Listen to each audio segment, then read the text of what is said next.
প্রিয় বন্ধুরা, আমি সঞ্জিত সরকার আর তোমরা দেখছো তোমাদের নিজেদের ইউটিউব চ্যানেল ইউথফুল স্টাডি। প্রথমেই তোমরা ইউথফুল স্টাডি ইউটিউব চ্যানেলকে সাবস্ক্রাইব করে পাশে দেওয়া নোটিফিকেশান বেল আইকনটি প্রেস করে রাখো পরবর্তী শিক্ষামূলক ভিডিওর আপডেট পাওয়ার জন্য। এরপরে তোমরা চলে যাও ভিডিওতে। ভিডিওটি ভালো লাগলে অবশ্যই ভিডিওটিকে তোমরা লাইক করবে, তোমরা শেয়ার করবে তোমাদের বন্ধুদের সঙ্গে হোয়াটসঅ্যাপ এবং ফেসবুকে, এবং অন্যদের জানাতে কিন্তু অবশ্যই সাহায্য করবে। এবং তোমরা তোমাদের প্রবলেম বা ভিডিওটি কেমন লাগলো সমস্ত কিছুই কিন্তু কমেন্ট করে জানাবে, যাতে তোমাদের কমেন্ট পেয়ে আমরা অনুপ্রেরণা পাই এবং তোমাদের কোনো প্রবলেম থাকলে তার সলিউশন করে দিতে পারি। তো চলো শুরু করা যাক আজকের ভিডিওটি। আজকে আমাদের আলোচনার বিষয় ইংরেজি। এটা কোনো ক্লাসের নয়, এটা সব রকম ক্লাসের, অর্থাৎ 7, 8, 9, 10, 11, 12 এবং চাকরির পরীক্ষার জন্য কিন্তু গুরুত্বপূর্ণ। কারণ আজকে গ্রামাটিক্যাল কোশ্চেন নিয়ে আলোচনা করা হবে এবং আজকের বিষয় হচ্ছে সিম্পল সেন্টেন্স। একদম পুরো ভিডিওটা সুন্দরভাবে উপস্থাপন করা হয়েছে। তোমরা যদি সম্পূর্ণ ভিডিওটি না কেটে দেখো, অবশ্যই সিম্পল সেন্টেন্স সম্পর্কে তোমাদের ধারণা ক্লিয়ার হয়ে যাবে। তারপরেও যদি কোনো রকম অসুবিধা থাকে অবশ্যই কমেন্ট করে জানাবে, তার সলিউশন আমরা করে দেব। আর এই ভিডিওটি তৈরি করেছেন বালুরঘাটের স্বনামধন্য শিক্ষক মনোজ রায়। তো চলো আমরা মনোজ রায় স্যারের কাছ থেকে আজকে সিম্পল স্টুডেন্টস, আমি আজকে তোমাদের সিম্পল সেন্টেন্স নিয়ে আলোচনা করব এবং অবশ্যই সিম্পল, কমপ্লেক্স, কম্পাউন্ড সেন্টেন্স পরপর আমরা আসবো, ক্রমশ আসবো। আগে আজকে আমরা সিম্পল সেন্টেন্সটা আলোচনা করবো, যেটা আমি দেখেছি অনেক স্টুডেন্টের খুব প্রবলেম হয় এই সিম্পল সেন্টেন্সটাতে জয়েনিং করতে গিয়ে, এবং সেটা নিয়ে আমরা কতগুলো নিয়ম, রুলস নিয়ে আলোচনা করছি। আশা করি তোমাদের ভালো লাগবে। দেখো কি হয়। হ্যাঁ, তাহলে সিম্পল সেন্টেন্স প্রথমে আমরা জানবো। তাহলে সিম্পল সেন্টেন্স কাকে বলে? যে সেন্টেন্সে একটি সাবজেক্ট এবং একটি ফাইনাইট ভার্ব থাকে তাকে বলা হয় সিম্পল সেন্টেন্স। যে সেন্টেন্সে একটি সাবজেক্ট এবং একটি ভার্ব থাকে তাকে বলা হয় সিম্পল সেন্টেন্স। এবং এই সিম্পল সেন্টেন্স করার কতগুলি নিয়ম আছে। প্রথম 1 নম্বর নিয়ম, প্রেজেন্ট পার্টিসিপল। প্রেজেন্ট পার্টিসিপল কাকে বলা হয়? ভার্বের সঙ্গে যখন আইন যুক্ত হয়, মূল ভার্বের সঙ্গে আইনটি যখন যুক্ত হয় তখন সেটাকে বলা হয় প্রেজেন্ট পার্টিসিপল। কিরকম? He saw a tiger, full stop. He ran away। সে বাঘটিকে দেখেছিল, সে পালিয়ে গিয়েছিল। He saw a tiger, he ran away. সে বাঘটিকে দেখেছিল, সে পালিয়ে গিয়েছিল। এবার এই দুটো সেন্টেন্সকে সিম্পল সেন্টেন্সে জয়েন করতে হবে। এবার নিয়ম অনুসারে যে সেন্টেন্সে একটা সাবজেক্ট এবং একটা ভার্ব থাকে তাকে বলা হয় সিম্পল সেন্টেন্স। আমরা দেখছি এখানে একটা হি সাবজেক্ট, স একটা ভার্ব, এখানে হি একটা সাবজেক্ট, র্যান একটা ভার্ব, কিন্তু আমাকে জয়েনিং করে কি করতে হবে? একটা সাবজেক্ট একটা ভার্ব নিয়ে আসতে হবে। প্রেজেন্ট পার্টিসিপল, এটা বাংলাতে বলে করিয়া, খাইয়া, যাইয়া, দেখিয়া, লইয়া, এগুলোকে বলা হয় পার্টিসিপল। তাহলে কিভাবে ভার্বটাকে নষ্ট করব? যে হি স এ টাইগার, আমরা বলতে পারি বাংলাতে বাঘটিকে দেখিয়াই সে পালিয়ে গিয়েছিল। এবং দেখিয়াই এই যে সটাকে আমরা কি করবো? আগে প্রথমে সিতে নিয়ে আসবো, এস ডব্লিউ, তার সঙ্গে আইএনজি, সিং। তাহলে সব কখনো কিন্তু পাস্ট টেন্সের সঙ্গে কিন্তু আইন যুক্ত হয় না, সবসময় প্রেজেন্ট টেন্সের সঙ্গে কিন্তু আইন যুক্ত হয়। এটাকে বলা হয় প্রেজেন্ট পার্টিসিপল। তাহলে সটা যখন ভার্ব পার্টিসিপল হয়ে গেল, ভার্বটা নষ্ট হয়ে গেল, তার আগে সাবজেক্টটাও ভ্যানিশ হয়ে গেল। তাহলে কে থাকলো? সিং, দেখিয়াই। তাহলে সিং এ টাইগার, হি ran away। দেখো, এটা প্রেজেন্ট পার্টিসিপল ব্যবহার করে আমি দুটো সেন্টেন্সকে জয়েন করলাম। সটাকে সেতে নিয়ে আসলাম, পার্টিসিপল বলা হয় এটাকে সিং এ টাইগার, হি ran away। তাহলে কে থাকলো? হি সাবজেক্ট, র্যান ভার্ব, এটা তো পার্টিসিপল, ভার্বই নয়। তাহলে দুটো সেন্টেন্সকে আমরা একটা সেন্টেন্সে একটা সাবজেক্ট একটা ভার্ব নিয়ে এসে এটাকে সিম্পল সেন্টেন্সে পরিণত করলাম প্রেজেন্ট পার্টিসিপল ইউজ করে। আরেকটা দেখো, হি was tired, he took rest. একই রকম, হি was tired, he took rest. সে ক্লান্ত, সে বিশ্রাম নিয়েছিল। এবার মনে হতে পারে এবার তো স নাই, তারা কি ওয়াজের সঙ্গে কি ওয়াজিং করবো? না, এটা মূল ভার্বটাকে বি ভার্ব, বি এর সঙ্গে আইন যুক্ত হয়। এম ইজ আর ওয়াজ ফায়ার, এগুলো বি ভার্বের রূপ। তাহলে এই ওয়াজটা কি করবো, এটা বি ভার্বে রূপ, তাহলে বিং, বিং এটা পার্টিসিপল হলে পার্টিসিপল হয়ে গেল। ওয়াজের মূল ভার্ব হচ্ছে বি, তার সঙ্গে আইএনজি, মূল ভার্বের সঙ্গে আইএনজি, তাহলে পার্টিসিপল, প্রেজেন্ট পার্টিসিপল হলে বিং টায়ার্ড হি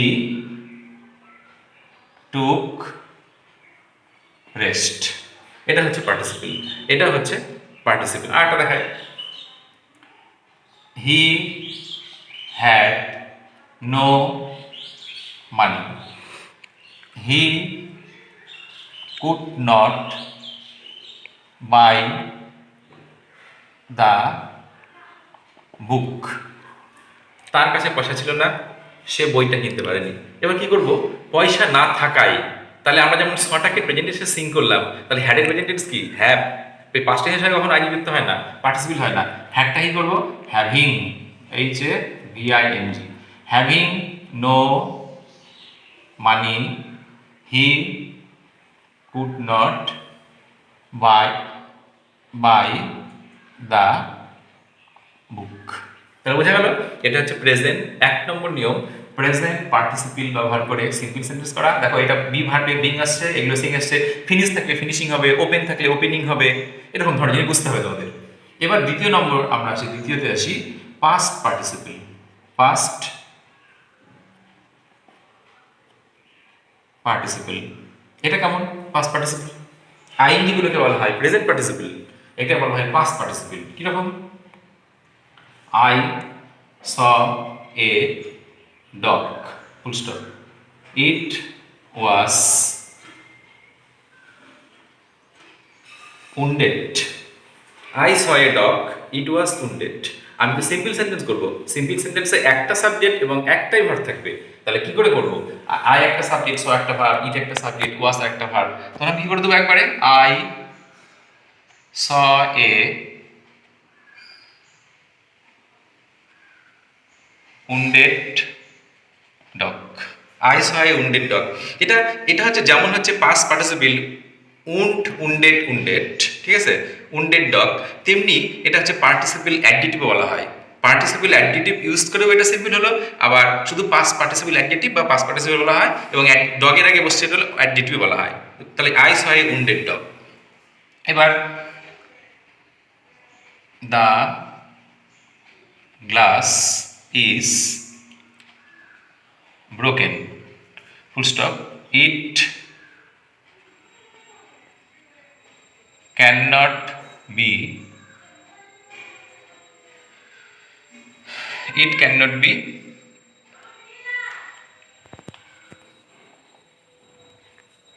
repaired।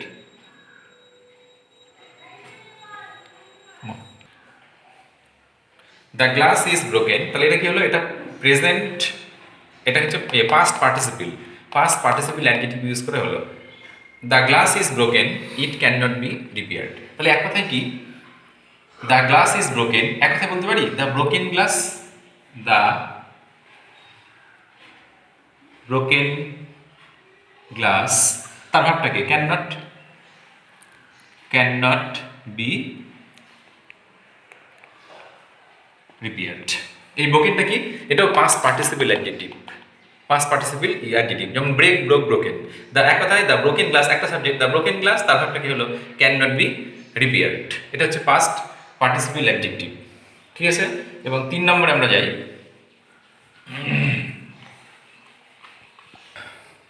পরের আমরা যে নিয়মটা 3 নম্বর নিয়মটা অ্যাডভার্ব ইউজ করে। অ্যাডভার্ব কিভাবে ইউজ করা হয়, হি died, full stop, it was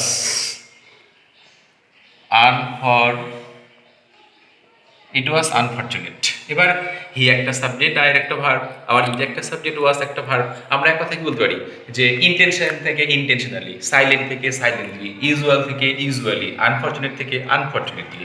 তাহলে আমরা কি বলতে পারি, হি আনফরচুনেটলি, এটা কি হলো, আনফরচুনেটলি একটা হয়ে গেল,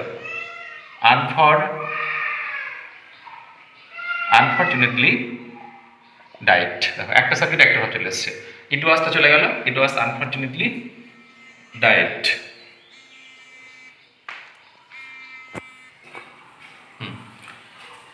হ্যাঁ, তাহলে আমরা হচ্ছে he died, it was unfortunate, এটা অ্যাডভার্ব যদি আমরা করি তাহলে কি হবে?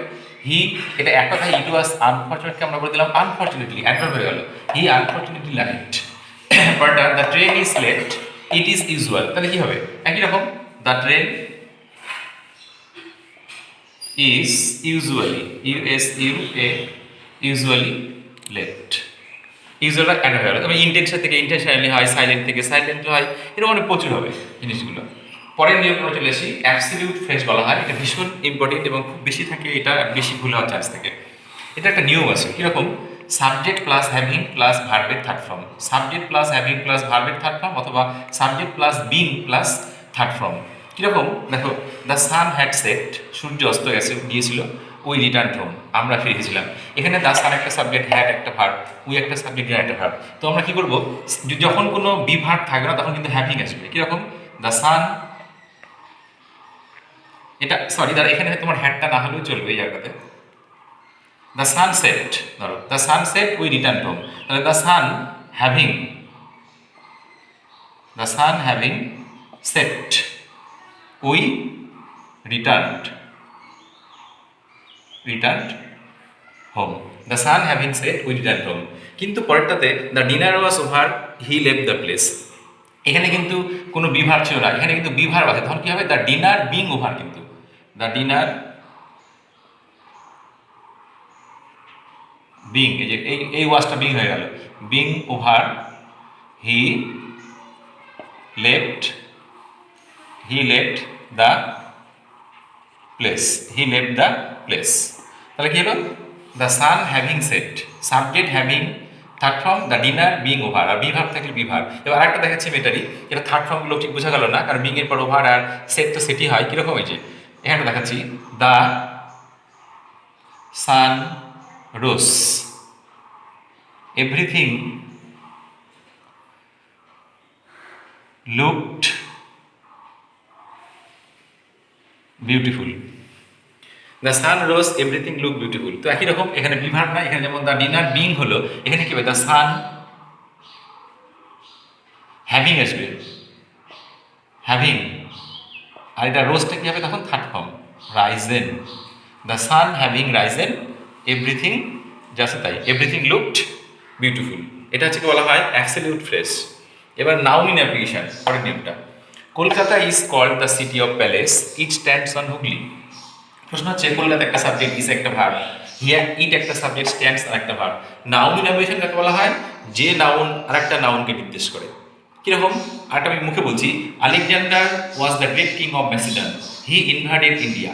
তো Alexander was the great king, ওয়াজটা চলে গেল, কিন্তু আলেকজান্ডার কমা দিয়ে great king of Macedon comma দিয়ে ইনভাডেড ইন্ডিয়া, যে আলেকজান্ডার তার নাম হচ্ছে ম্যাসিডনের রাজা, এরকম বলা যায়। তারপরে Kalidas road Shakuntala, it is a beautiful Sanskrit poem, তাহলে কালিদাস রোড শকুন্তলা কমা দিয়ে এ গ্রেট সংস্কৃত পোয়েম, এরকম। তাহলে কি হচ্ছে এটা? Kolkata is the capital of, তাহলে কলকাতা এখানে কিন্তু ইসে চলে গেল। হ্যাঁ, আমি এখানে দেখাচ্ছি, কলকাতা ইসটা উঠে দিলাম, দিয়ে কি হয়ে গেল? কমা, কলকাতা কমা দিয়ে called the city of palace, আবার একটা কমা, এবার ইটটা চলে গেল, যে স্ট্যান্ডস অন হুগলি। তাহলে কলকাতা একটা শব্দ হয়ে গেল, Kolkata called the city of palace, বা কল না দিলেও চলতো, এখানে এখানে যদি কল না দিতাম তা হতো Kolkata is the, Kolkata is the city of palace, it's, তাহলে কলকাতা কমা দিয়ে the city of palace stands on Hooghly. তাহলে Benares is the city of temple, তাহলে একই রকম একটা লিখি, বেনারস কমা দিয়ে the city of temple comma দিয়ে স্ট্যান্ডস অন দ্য গঙ্গা। এটাকে বলা হয় নাউন ইন অ্যাপ্লিকেশন। ঠিক আছে, তাছাড়াও আমাদের আরো কতগুলো প্রিপোজিশন ইউজ করে আরেকটা দুটো নিয়ম এমনি বলে দিচ্ছি মুখোমুখি, যে সিম্পল করার কয়েকটা উদাহরণ দিচ্ছি। প্রিপোজিশন ইউজ করে বলা হয় এগুলোকে, প্রিপোজিশন জিরান্ট ইউজ করে করা হয়। কিরকম? দো হি ইজ পোর কমা দিয়ে হি ইজ অনেস্ট, দো he is poor he is honest. এবার সঙ্গে সঙ্গে দো, এটা কমপ্লেক্সে নিয়ে পরে কমপ্লেক্সে আসবো। দো he is poor he is honest, দো থাকলে সমস্যা কি হচ্ছে মনে রাখতে হবে, ইন স্পাইট অফ, এই SPI T, in spite of বসে গেল কিন্তু দইয়ের পরিবর্তে। এবার একটা সাবজেক্ট একটা ভার্ব নিয়ে আসতে হবে, এখানে হি একটা সাবজেক্ট ইস একটা ভার্ব, হি একটা সাবজেক্ট ইস একটা ভার্ব, তাহলে ইন স্পাইট অফ হিজ পরের নাউন ফর্ম কি আসবে? Poverty, P O V E R T Y, poverty he is honest, in spite of his poverty he is honest. এটা একটা নিয়ম করে করা যায়, এটা প্রিপোজিশনাল ফ্রেজ বলে, ইন স্পাইট অফটাকে। আরটা কিরকম হয়? He is wise, he is brave, সে জ্ঞানী, সে সাহসী। এটা কীতে করা হয়? বিসাইডস দিয়ে, এগুলো তো মনে রাখতে হবে জিনিসগুলো। তাহলে কী হবে? মানে জ্ঞানীর পাশাপাশি তিনি একজন সাহসীও, তাহলে সবসময় বিসাইডস আছে। বিসাইডস মানে SI DS, in addition to, এটা ছাড়া ওটাও। বিসাইডস ইসটা কী করবো? বিং করে নষ্ট করলাম। In spite besides being wise he is brave, besides being wise he is brave, এগুলো প্রিপোজিশন ইউজ করে, প্রিপোজিশনাল ফ্রেজ, প্রিপোজিশন ইউজ করে সিম্পল করা হয় এগুলোকে। তাছাড়া আরও করা যায় কীরকম? He learned music, he listened to the chord, C O R D, chord শুনে শুনে। তাহলে কি হবে? পার্টিসিপেল, এটাকে জেরান বলা হয়। জেরানটাকে বলা হয় যেখানে প্রিপোজিশনাল জেরান বলা হয়।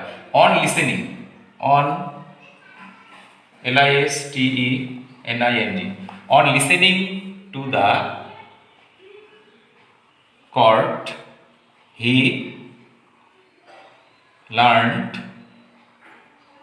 music, এটাকে বলা হয় প্রিপোজিশনাল জিরান্ট। কোনো আইনটির আগে যখন অন বা কোনো প্রিপোজিশন ইউজ হয় তখন বলা হয় জিরান্ট বলা হয় এগুলোকে, জিরান্ট। তাছাড়াও আরেকটা পার্টিসিপল ইউজ করা হয়, যেমন we saw the farmer, we saw the farmer he was ploughing, চাষ করছিল, জমি চাষ করছিল। We saw the farmer he was ploughing, তখন আমি কি করে এটাকে করবো? উই স দ্য ফার্মার, এই যে ওয়াজ যখন উঠে যাবে, হি যখন উঠে যাবে, শুধু প্লাউইংটা participle, we saw the farmer ploughing, এখানে বসে গেল। We saw the farmer ploughing the field থাকে, we saw the farmer ploughing. আরেকটা হবে